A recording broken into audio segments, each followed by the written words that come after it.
बिहार भर की बात नहीं है, तो देश भर में आंदोलन चलेगा। ये मेरा खुद का आंदोलन तो नहीं। बात को समझिए, किसान रोड पे और सरकार में बैठे हुए लोग एसी के रूम में। इसलिए हम लोग की पार्टी शुरू से ही किसानों के साथ है। जब वो संघर्ष कर रहा है तो हम लोग संघर्ष के उनके साथ भागीदार बने, है कि नहीं?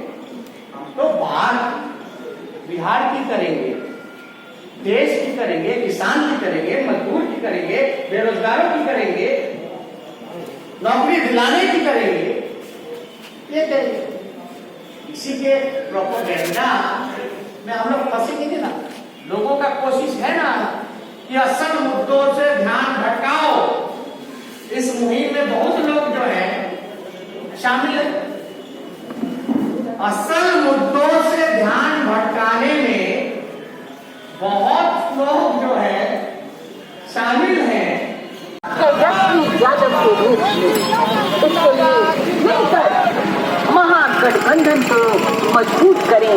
अपने सच्चे साथी, हमेशा आपके बीच रहने वाले समाज सेवी रणविजय साहू को भरपूर समर्थन दें। हम सब ने मिलकर खाना है। हम